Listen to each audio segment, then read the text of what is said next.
Amém. Paz do Senhor, igreja. Amém. Aleluia. Eu estou amando o ciclo de oração desse jeito. Tá ótimo. Aleluia. Eu já ia falar assim, gente, o tempo acho que não vai dar, mas elas deram um tempo bom. Glória a Deus. Então vai dar o tempo sim. Abre comigo aí mais uma vez no tema da campanha. Apocalipse capítulo 2, versículo 4 e 5.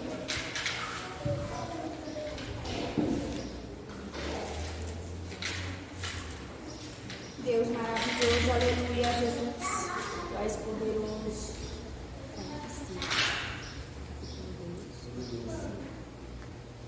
Apocalipse capítulo 2, versículo 4 e 5. Vamos fazer uma leitura responsiva, como de costume. Eu vou ler o versículo 4 e os irmãos lêem o 5.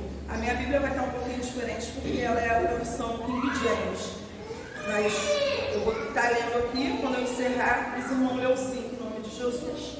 Diz assim a palavra do Senhor: Entretanto, tenho contra ti o fato de que abandonaste o teu primeiro amor.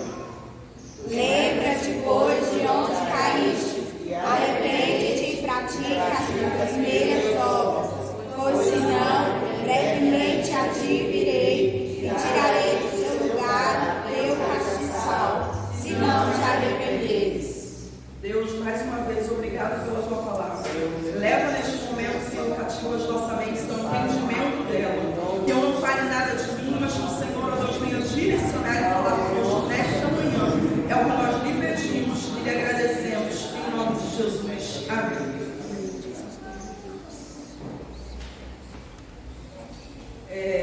Esse é o tipo de tema que a gente já apanha só de ler. Só de ler, só de saber o tema, a gente já começa a apanhar. E quando eu peguei esse tema aqui, me veio duas recordações à minha mente, muito rápidas assim. Vieram as duas ao mesmo tempo instantânea. A primeira que veio foi o fato de que Jesus me transformou dentro do presídio, eu acredito que todos aqui sabem. E ali, em uma certa ocasião, nós tínhamos ali todas as igrejas, acho que eu falei isso aqui. Cada igreja, cada denominação era um dia, e teve um culto que o irmão chegou lá pregando isso daqui, para poder voltar ao primeiro amor, que a gente precisava voltar ao primeiro amor. E ali a gente recebeu tudo muito bem, muito bom, aleluia. Só que passou uns anos, depois que eu saí de lá, eu continuei mantendo contato com algumas pessoas de lá, e eu conversando com uma das meninas, a gente lembrou dessa ministração, desse irmão pregando e falando pra gente que a gente precisava voltar ao primeiro amor. E aí a gente começou a rir, porque a gente falou assim, nossa, naquela época a gente estava no primeiro amor, a gente nem sabia, mas nós estávamos no primeiro amor. E aí a gente falou assim, aquele irmão, ele pregou, foi para ele mesmo, porque a gente já estava vivendo o primeiro amor. A gente só foi ter conhecimento de que a gente estava no primeiro amor anos depois, quando o primeiro amor esfriou. Aí nós temos o conhecimento de que aquele período era o período do primeiro amor. Então, engano quem acha que se vem aqui à frente para poder pregar, e a pregação é para quem está aí. A ministração, ela começa aqui. A ministração, ela começa em mim. A administração que eu vou transmitir para a igreja, Deus primeiro ele já falou comigo. Se é exortação, Deus primeiro ele já me exortou. E tem mais, se eu não fui exortada, se eu não passei por aquilo que eu estou pregando, eu não tenho autoridade no céu para ministrar aquilo que eu estou ministrando. Então a pregação primeiro ela vem aqui, para depois ela chegar até os irmãos, até os demais ouvintes. A segunda situação que veio à minha memória foi o fato de que eu congreguei no Rio de Janeiro em 3 igrejas antes de eu vir para cá. E a primeira igreja que eu congreguei, eu era muito amiga do pastor, da esposa dele, até hoje nós somos, né? E ali eu sempre fui, irmãos, aqui no Goiás não tem muito, não sei se é o Goiás todo, não sei se é só aqui, Padre Bernardo, mas no Rio de Janeiro é comum subida de monte, é comum. Se aqui fosse o Rio de Janeiro, tinha um monte de Trajanópolis, um monte de Taboquinha, um monte de Padre Bernardo. Detalhe, como o Padre Bernardo é o centro, teria 2 ou 3 montes em Padre Bernardo. Então no Rio de Janeiro é comum você subir monte meia-noite, tem gente lá. Você subir monte 3 horas da manhã, tem gente lá. Tem os montes que as pessoas são mais acostumadas a ir. Tem os montes que tem os dias certos para você poder ir. Então ali eu sempre fui de estar em monte, desde a mocidade. Esse pastor, quando eu congreguei com ele, eu ainda fazia parte da mocidade, ainda fazia parte dos jovens. E ali um dia eu já não congregava mais com ele, eu estava indo para o monte e eu encontrei com ele no meio da rua. E ele falou: Jennifer, a paz do Senhor. Nossa, porque assim, quando eu congregava com ele, tinha os jovens que a gente juntava todo mundo e ia para o monte. Ele, sendo nosso pastor, muitas das vezes ele acompanhava a gente também. Mas outras situações que não dava para ele ir, ele abençoava a gente ia. E ali eu encontrei com ele, já não congregava mais com ele, já tinham se passado alguns anos. E ele falou assim para mim: ele, Jennifer, a paz do Senhor, você está indo para o monte? Eu falei: tô. Eu estava com um grupo, né, junto comigo. E ele falou assim: nossa, Jennifer, o tempo passou, mas você continua no primeiro amor. A turma mudou todinha, porque o pessoal que eu subia antes já não era o que eu estava subindo agora. A turma mudou todinha, mas você continua seguindo ali. E ali eu glorifiquei a Deus, eu exaltei o nome do Senhor. Na primeira situação que Deus fez eu lembrar, é a situação de que Deus, ele primeiro faz em nós para depois falar com o povo. E a segunda situação, Deus me fez entender que eu não dependo de quem está à minha volta para eu estar ou não no primeiro amor. Eu não dependo de quem está ao meu lado, de quem está congregando comigo, estar no primeiro amor ou não. Eu estar no primeiro amor é algo individual meu. É eu que preciso decidir estar ao primeiro amor. E dadas essas duas situações que Deus fez com que eu viesse a lembrar, Deus, ele me deu um caminho aqui, Deus, ele me deu uma direção para que eu pudesse aqui falar com vocês. São várias situações, como foi falado aqui, são várias as coisas que nós podemos fazer que nos impedem de estar no primeiro amor. Mas eu aqui quero deixar aqui para a meditação dos irmãos apenas 3 caminhos para poder nos ajudar a voltar ao primeiro amor. 3 caminhos que nos conduzirão à volta ao primeiro amor, como foi relatado aqui já nessa manhã pela Sami. A igreja estava trabalhando, a igreja estava fazendo a obra, a igreja não suportava obras mais, a igreja estava ali fazendo o seu papel de igreja, porém tinha abandonado o primeiro amor, porque agora a igreja não estava ali mais porque amava o Senhor, a igreja não estava no círculo de oração, a igreja não estava no culto de ensino, a igreja não estava no congresso, por causa do primeiro amor, já tinha se tornado algo, um ato religioso.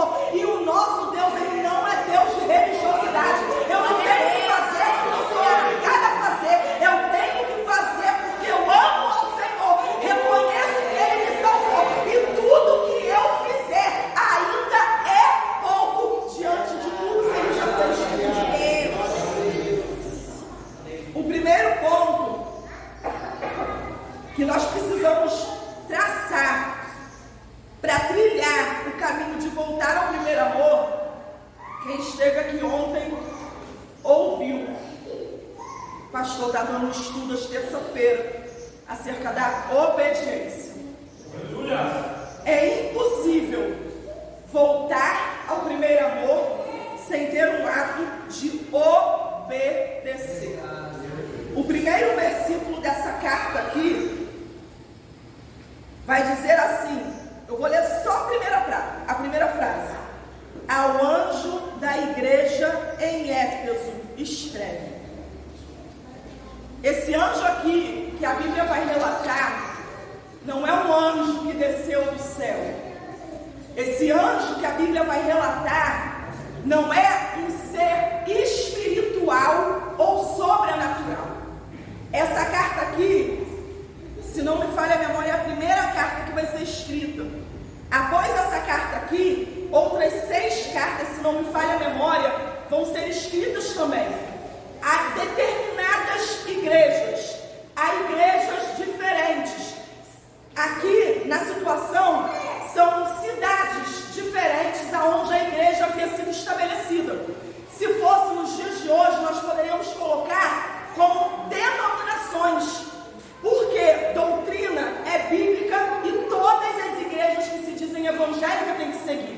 Porém, os costumes vai variar de denominação para denominação. Por isso agora, João vai ter essa revelação vinda de Deus para poder falar com cada igreja em específico. Porque os problemas que a Assembleia de Deus enfrenta, a ADEB aqui de Trajanópolis, não são os mesmos problemas que a ADETAG ali enfrenta. As situações que acontecem aqui não são as mesmas situações que acontecem lá. Por isso a orientação para a igreja de Éfeso vai ser uma, mas a orientação para a igreja de Esmirna vai ser outra. Essa igreja aqui somos nós. Tem uma ministração que eu tenho que estar anotada em algum canto lá dos meus papéis lá, para nós analisarmos qual igreja dessa daqui nós somos.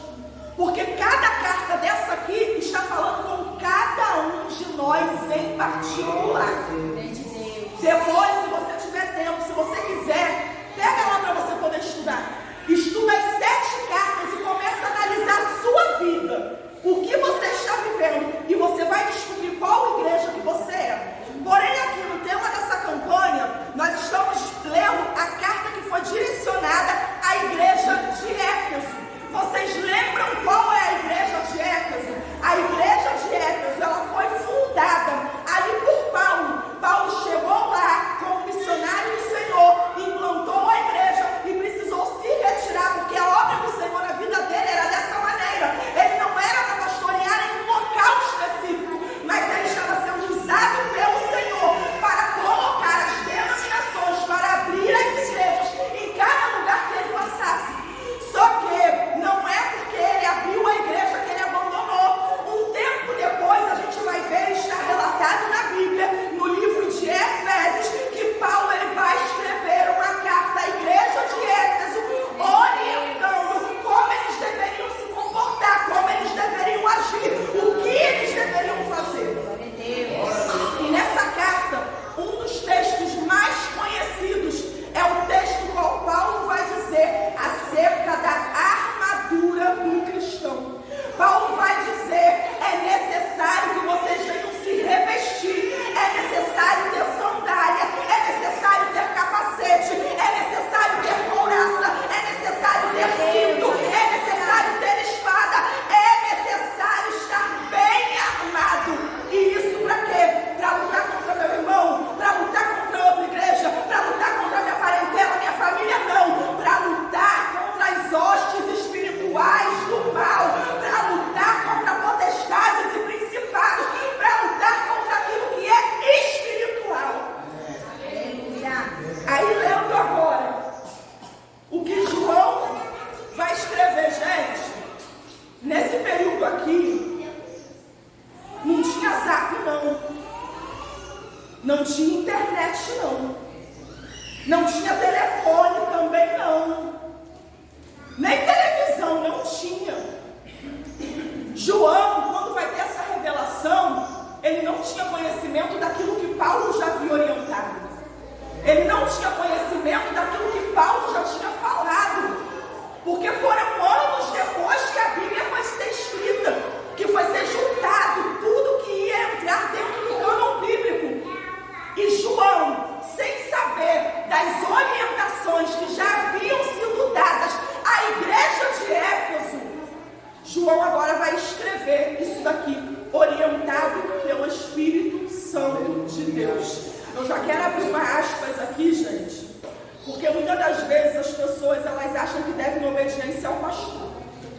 Muitas das vezes as pessoas obedecem à vista. Tá na frente do pastor, eu sou bonzinho. Tá na frente do pastor, eu estou sorrindo. Tá na frente do Senhor, minha saia do pastor, a minha saia está no pé. Tá na frente do pastor, eu falo amavelmente. Mas quando o pastor não está presente, quando o pastor não está presente, maltrata. Quando o pastor não está presente, despreza. Quando o pastor não está presente, a saia sobe de lá debaixo do pé para virar um shortinho. Quando o pastor não está presente, o testemunho é diferente. Mas minha querida, meu querido, eu quero te dizer nesta manhã, o que os olhos do pastor não veem,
E o anjo da igreja é o pastor.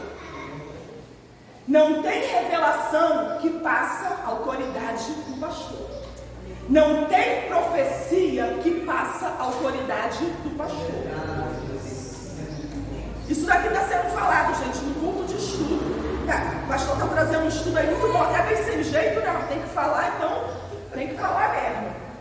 Então, não adianta a gente querer voltar ao primeiro amor, porque o primeiro amor é muito bom, gente. O primeiro amor é muito bom. Eu me recordo do meu primeiro amor. Gente, não tinha despertador, não. O Espírito Santo que me acordava e eu ajoelhava e orava. Era meia-noite, era 3 horas da manhã. Eu tenho falado muito para o Senhor. Antes dessa campanha, eu já estava nesse propósito de oração para o Senhor. Senhor, eu quero me chegar mais, porque eu tenho me sentido tão distante. Eu estou orando, estou. Eu estou jejuando, estou. Mas eu estou me sentindo ainda tão distante. E eu tenho falado para o Senhor, Senhor, eu quero chegar assim. Não permite que vem vento, que vem tempestade. Eu não quero sofrer para me chegar. Eu quero chegar bem. Eu quero chegar bem. Porque se a chegar, a gente vai chegar, gente. Só que o problema é que muitas das vezes a gente precisa de uma doença. A gente precisa de uma perseguição. A gente precisa de um luto. A gente precisa de algum tipo de sofrimento para se achegar ao Senhor. Só que o tema está nos chamando para que nós venhamos a voltar ao primeiro amor. Para que nós venhamos a voltar. O primeiro amor é muito bom, por quê?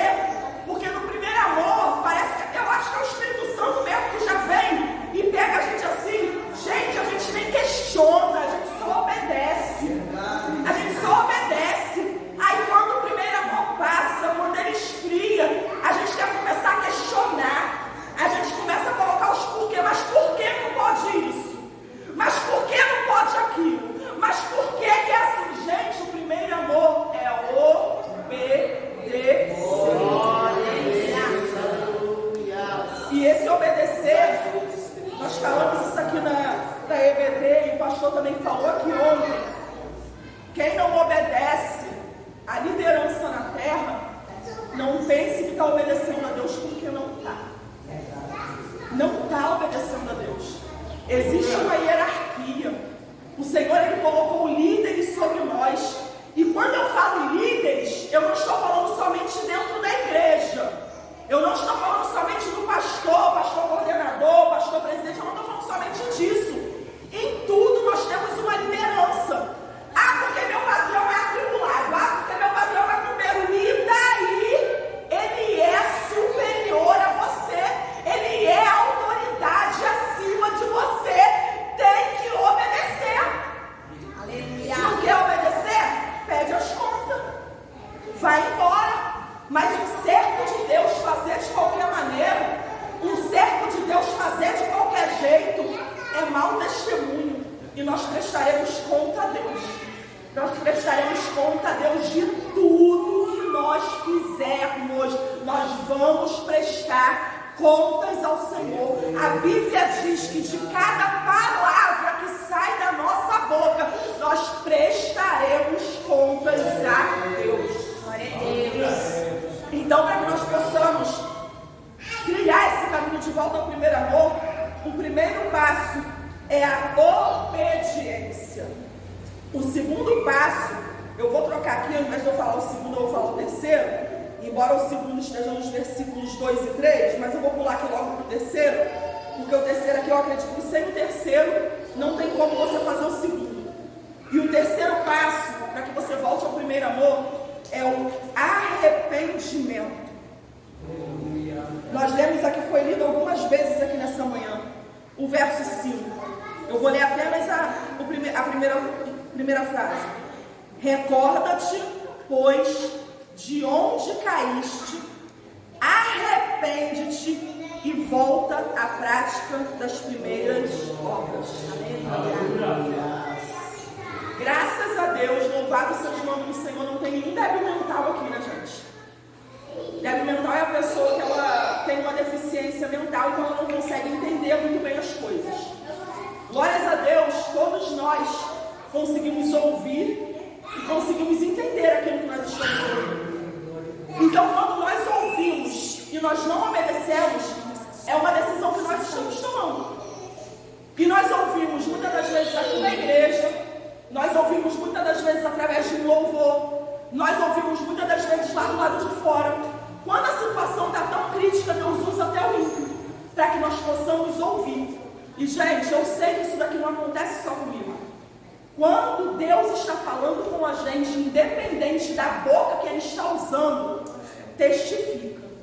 A gente sente que é o Senhor que está falando. Aleluia. Só que não adianta Deus falar e a gente se fazer de surdo. Quando Deus fala, a gente precisa ouvir e a gente precisa atender. E para isso, nós precisamos usar essa ferramenta aqui, de arrependimento. Vocês já ouviram que tem gente que fala assim: fiz, não me arrependo e faria de novo. A pastora falou isso aqui no aniversário do pastor. Casei, casaria de novo. Mas isso é uma coisa boa, porque está falando de casamento. Mas você já viu aquelas pessoas que fazem o mal? Maquinam o mal, faz errado, prejudica, sabe que está prejudicando, sabe que está fazendo mal e não tem arrependimento? Não tem como voltar ao primeiro amor. Para voltar ao primeiro amor, é necessário lembrar aonde foi, o que eu errei, aonde que não foi bem, aonde que ficou errado, aonde que eu caí, aonde que eu falei. Porque quando a gente fala de queda, as pessoas acham que queda é beber, que queda é prostituição, que queda é adultério. Todas as vezes que você sai do caminho do Senhor e que você desobedece aquilo dali que Ele colocou como ordenança, é uma queda. Tem muitas pessoas que são pegas na queda da mentira. Tem muitas pessoas que são pegas na queda da fofoca. Tem muitas pessoas que são pegas nas quedas dos maus tratos aos filhos, nas palavras de maldições lançadas contra os filhos. Gente, depois que eu aprendi o poder da palavra, até na vida dos outros eu me meto. Tem vezes que eu escuto assim, a gente está perto, a gente não é surdo. Eu escuto os outros falando, eu baixinho, está repreendido, Satanás. Não usa essa palavra não, porque as nossas palavras, elas têm poder. Então nós precisamos lembrar aonde foi que eu errei. Aonde foi que eu errei? E precisa cair em si, precisa se arrepender para poder voltar a praticar as primeiras obras. Eu não sei se vocês têm esse costume, mas nós que somos mães, nós que somos pais, avós, eu sou avó, mas não tenho muito contato com a minha neta, mas nós temos que descer. Nós não somos superiores a eles, não somos. Gente, quantas vezes eu preciso pedir perdão a Kézia? Quantas vezes eu preciso pedir perdão ao Lucas? Acho que eu já falei isso daqui. A Kézia eu tenho que vigiar mais ainda. Porque vocês sabem que a minha voz é alta, eu já ri. Isso não é só aqui na igreja, não é só pregando, não, é normal. A minha voz é alta e eu grito. Só que com a Kézia, se eu der um grito com ela, o olho já, enche d'água e ela chora de soluçar. Então, quantas e quantas vezes que eu preciso, às vezes eu brigo com ela, fez alguma coisa, eu brigo. E ela já, precisa nem bater. Já, o olho. E tem vezes que nós estamos certos sim. Mas tem hora que a gente passa do limite. E que, não, é criança. Não, é pequeno. Ele sempre. E o que a gente está fazendo? Qual geração que a gente está formando para poder deixar ele? A minha mãe, ela me ensinou algo que eu vivo isso até hoje. O que ela passou de ruim na vida dela, ela nunca permitiu que nem eu nem meus irmãos passassem. E o que eu vivi de ruim na minha vida, eu não permito que os meus filhos passem no mesmo. Então, se eu não tive, não é porque eu não tive que eles também não vão ter. Se eu não tive, eu vou fazer de tudo para que eles tenham. Porque eu vou prestar conta diante do Senhor. São heranças que o Senhor me deu. E eu vou prestar conta diante do Senhor do que eu fiz com a herança que Ele me deu. Então, o terceiro passo aqui que eu pulei para o segundo é o arrependimento. Sem arrependimento não tem como voltar às primeiras obras. E fica cada vez pior. Se você não se arrepende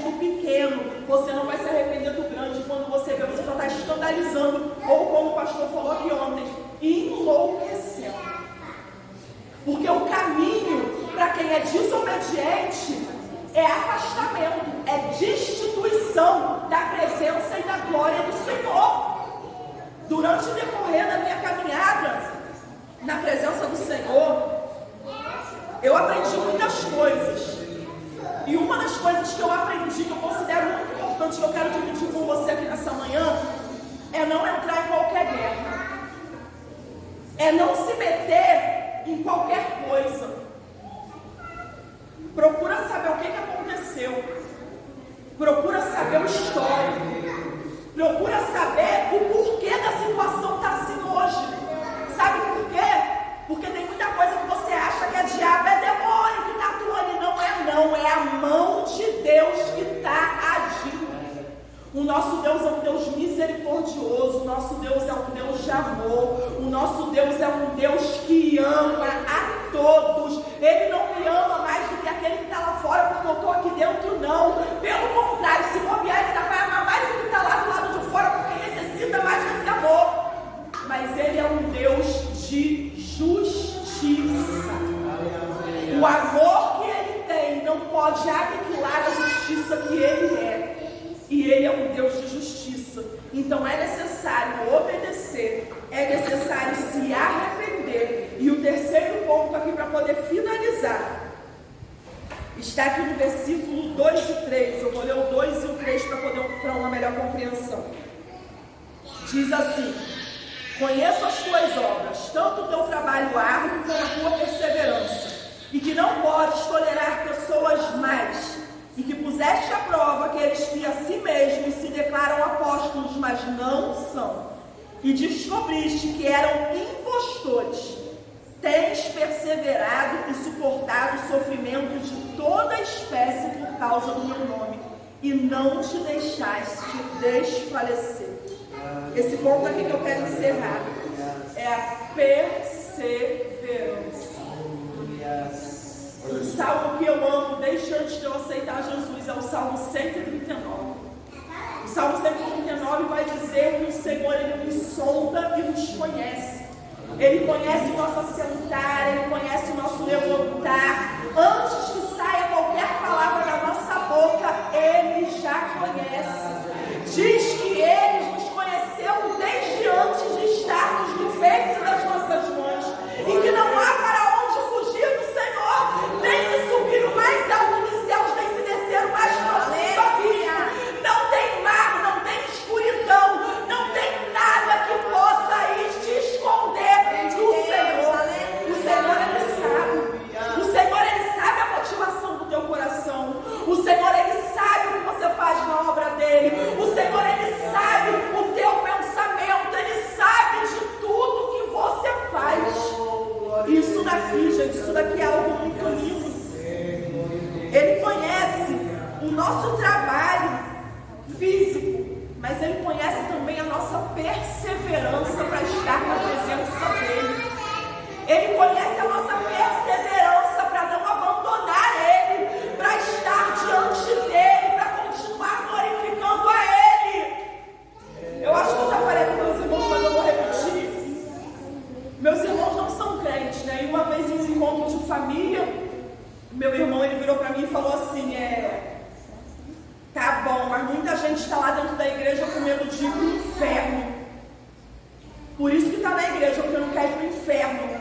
Por isso que está lá, só por medo do inferno. E ali, naquela época, meu automático não tinha sido desligado não, minha língua era afiada ainda. Na hora, eu falei para ele assim, é verdade. Muita gente vem para Jesus por medo de ir para o inferno, mas para permanecer só amando muito a Deus. Porque quem vem só com medo do inferno volta. Quem vem só com medo do diabo recua. Quem vem só com medo do diabo não suporta. Porque é muita aflição, é muita provação, é muitas coisas para nos tirar da presença do Senhor. Mas se você já passou tanta coisa, já passou tanta luta e está firme até hoje, é porque tu ama. E quem ama faz o possível e o impossível para agradar ao amado. E você acha que o Senhor não sabe disso? Irmãos, eu já passei por luta, tida por prova que eu ia no caminho para a igreja. E eu ia todo dia, era todo dia. Eu estava indo para a igreja no caminho, eu só falava assim para Deus: o Senhor sabe que eu estou indo por causa do Senhor, eu não queria ir, não. Eu não queria estar lá, mas eu estou indo por causa do Senhor. Eu estou indo porque eu amo o Senhor. E o Senhor, Ele sabe disso.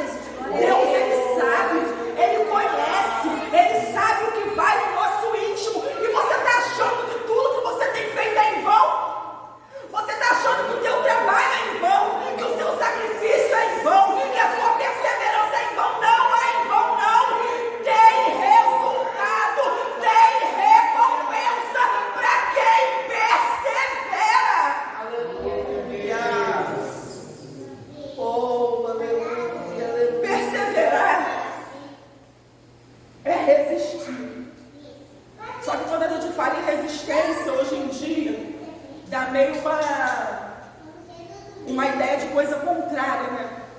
Resistir, eu sou oposição, não vou resistir, não vou obedecer. Então essa perseverança aqui é mais uma resiliência. E resiliência é algo que não se quebra facilmente. Vamos imaginar aqui um chiclete. Você consegue pegar um chiclete assim, arrebentar ele depois de mastigado? Você vai arrebentar, ele vai, ó, esticar. Ele vai esticar. Ele vai esticar. Ele vai esticar e se bobear, ele estica um longo pedaço e só vai esticando. Vai ficando fininho. Mas ele vai esticando. E isso é resiliência. É você passar pelas lutas e não deixar se quebrar. É você passar pelas lutas e não naufragar. É você passar pelas lutas e continuar ali perseverando no Senhor. Eu tenho certeza de que há uma recompensa. A irmã Denise já relatou aqui nessa manhã. Ela já teve recompensa, está desfrutando das recompensas dela na terra. Só que deixa eu te falar uma coisa. Se a recompensa que você está esperando não chegar aqui na terra, a nossa maior recompensa. Aleluia!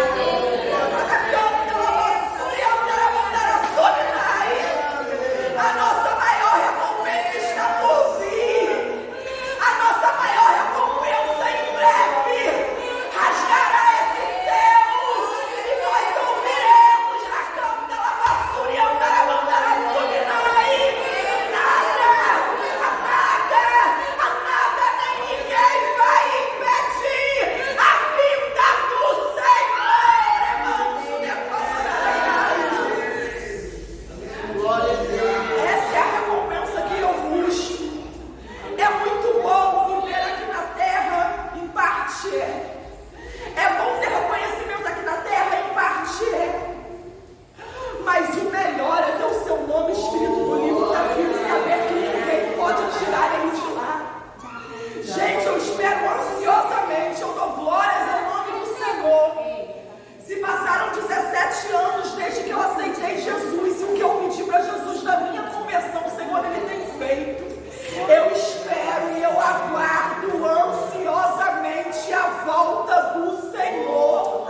Eu espero e eu aguardo ansiosamente ouvir naquele grande dia: vindes benditos de meu Pai, possuir o reino que está preparado para vós desde a fundação dos séculos. Eu espero, eu quero e eu vou ouvir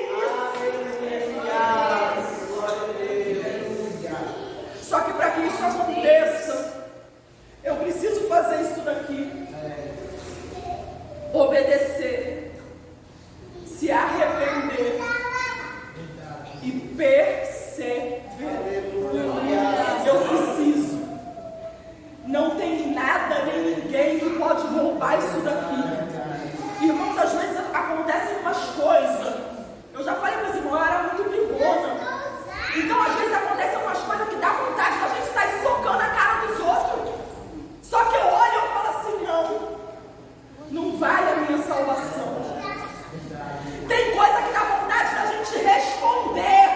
Só que eu olho e eu falo assim: não vale a minha salvação. Tem coisa que dá vontade da gente fazer. Mas quando eu olho o que eu estou esperando, para onde eu estou indo, não vale a minha salvação. Aleluia. Porque o Senhor, Ele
fechar aqui, gente, eu não planejei falar isso aqui não, mas só para poder fechar aqui, versículo 7.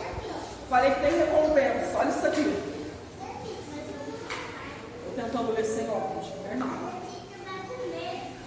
Versículo 7. Quem tem ouvidos, compreenda o que o Espírito declara às igrejas. Ao vencedor darei o direito de comer da árvore da vida que está no paraíso de Deus. Gente, por que a queda veio? Porque o homem comeu o que não era para comer. Não era nem para a gente morrer fisicamente. Só que olha o que Deus promete aqui para quem se arrepende, para quem volta, para quem pratica as primeiras obras, para quem chega lá.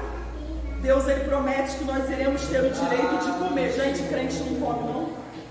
Eu estou tão magrinho. Uma luta para fechar a boca.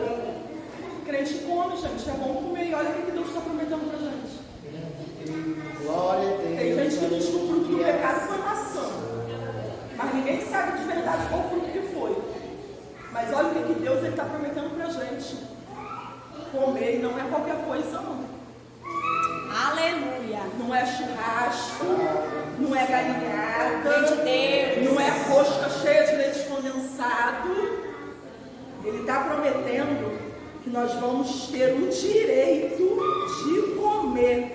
Não é só comer. Nós vamos ter esse direito. Direito. Porque comer muitas pessoas comem, mas será que tem possibilidade para isso? Será que o diabético pode comer a rosca cheia de leite condensado? Tem uns que comem de teimosia. Nós teremos o direito de comer da árvore da vida. A árvore da vida. E essa árvore está onde? No paraíso de Deus. aleluia. Gente, eu não consigo nem imaginar. E a própria Bíblia diz isso daqui, que a gente não tem como imaginar o que vai ser naquele dia lá. Não tem como a gente imaginar. Quando eu tento imaginar, eu fico pensando assim. Vamos supor, hoje em dia 1 milhão para mim estava bom, né? Se eu recebesse 1 milhão, eu ia ficar muito feliz. Então eu tento multiplicar isso, essa felicidade. Porque eu sei que vai ser algo muito bom, que é maior do que dinheiro, é maior do que ouro, é maior do que prata. Aleluia. Eu sei que vai ser algo muito, muito, muito bom. E eu quero estar lá. Eu quero estar lá e eu quero te ver lá também. Porque a Bíblia diz que nós vamos nos conhecer. Nós vamos nos conhecer. Já pensou chegar lá e Gabriela, você tá aqui? Aí o Luquinha vai lá e pergunta, cadê o Benjamin? Vai ser muito bom, gente. Aleluia, Jesus. E nós vamos chegar lá. Antes de devolver aqui para as irmãs, eu gostaria de fazer uma oração, por isso eu te puder ficar de pé. Para que o Senhor Ele continue falando conosco. No decorrer dessa campanha, esse mês são 5 semanas de ciclo de oração. E eu creio que o Senhor ainda usará os demais que vão dar continuidade aqui, ministrando a palavra de Deus, porque esse é um tema muito forte e que nós precisamos. E eu tenho falado para Deus também outra coisa, gente, quando eu venho para a igreja. Senhor, não me deixa ser uma cristã anorexa. Vocês sabem o que é anorexia? É aquela doença que geralmente as modelos têm, né? Elas comem, depois elas botam o dedo na garganta e vomitam. E tem muito crente anorexo. Chega aqui, come, chega ali fora, vomita tudo. E eu não quero ser assim, eu tenho falado para o Senhor. Me ajuda, porque isso daí é o Senhor que faz. Me ajuda a ouvir, obedecer, colocar em prática aquilo que o Senhor fala comigo. Vamos orar em nome de Jesus. Pai, queremos aqui, Senhor, mais uma vez te render graças, ó Deus. Muito obrigado, Pai querido, Pai eterno, porque o Senhor, ó Deus, é Deus fiel. Pai, Senhor, tem falado conosco que o Senhor está voltando, ó Deus. E eu creio, Senhor, firmemente na tua volta.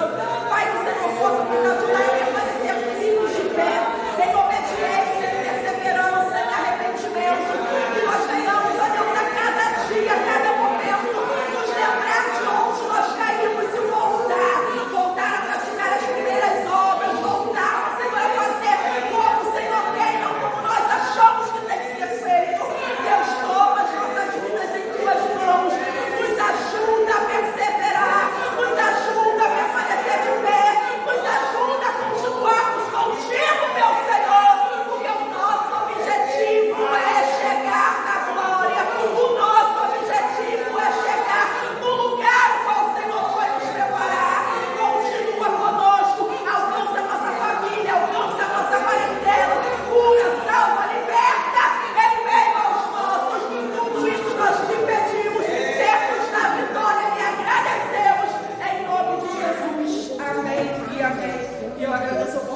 em nome de Jesus.